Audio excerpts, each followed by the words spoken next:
সঙ্গীতের পাশাপাশি অভিনয়েও নিজের দক্ষতা প্রমাণ করেছেন তাহসান খান। বেশ কয়েক বছর টানা টিভি নাটকে অভিনয় করেছেন তিনি। সিনেমা ও ওয়েব ফিল্মেও দেখা গেছে তাকে। কিন্তু গানে মনোযোগ দেওয়ার কথা জানিয়ে 2022 সালে অভিনয় থেকে বিরতি নেওয়ার ঘোষণা দেন তাহসান। তবে তাহসান ভক্তদের জন্য খুশির খবর হলো, বিরতি কাটিয়ে আবারও অভিনয়ে ফিরছেন তাহসান। আর সাথে রয়েছে মিথিলাও। আরিফুর রহমানের বাজি ওয়েব সিরিজ দিয়ে অভিনয়ে প্রত্যাবর্তন হচ্ছে তার। এটি তাহসানের প্রথম ওয়েব সিরিজ। এর আগে গোলাম সোহরাব দোদুলের ছকে ওয়েব ফিল্ম দিয়ে ওটিটিতে কাজ শুরু করেন তাহসান। অভিনয়ে ফেরা প্রসঙ্গে তাহসান বলেন, অভিনয় নিয়ে পড়াশোনা করতে কয়েক বছর বিরতি নিয়েছিলাম। ইচ্ছা ছিল ওটিটিতে কাজ করার। প্রায় 2.5 বছর পর আবার অভিনয় করেছি একটি ওয়েব সিরিজে। প্রথমবার কোনো ওয়েব সিরিজে অভিনয় করলাম। বাজি ওয়েব সিরিজে একজন ক্রিকেটারের চরিত্রে দেখা যাবে তাহসানকে। এতে তার সঙ্গে আছেন রাফিয়াত রশিদ মিথিলা।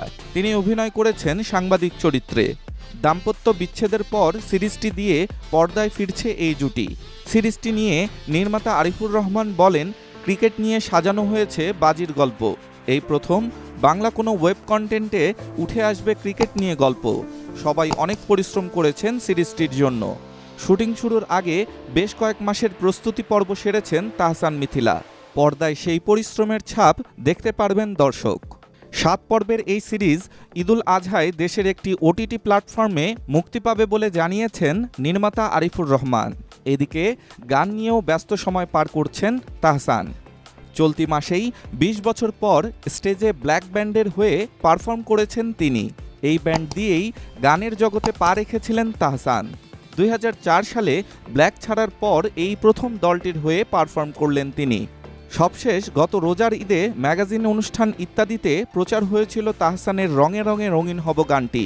কবির বকুলের লেখা ও ইমরান মাহমুদুলের সঙ্গীতায়োজনে এই গানে তাহসানের সঙ্গে কণ্ঠ দেন অভিনেত্রী তাসনিয়া ফারিন। ইউটিউবে 2 কোটির বেশিরবার শোনা হয়েছে তাহসান ফারিনের গানটি। তাহসান বলেন, মানুষ যে গান ভালোবাসেন এটা তারই বহিঃপ্রকাশ। সবাই আমাকে বলেছে গানটি খুব ভালো লেগেছে, বলেনি গানটি ভাইরাল হয়েছে। ভাইরাল হয়তো হয়েছে, কিন্তু গানটি মানুষের হৃদয়ে স্পর্শ করেছে। তাহসান জানিয়েছেন, ওয়েব সিরিজের পাশাপাশি ঈদুল আজহায় নতুন গানও আসবে তার। ডেস্ক রিপোর্ট, স্টার সংবাদ।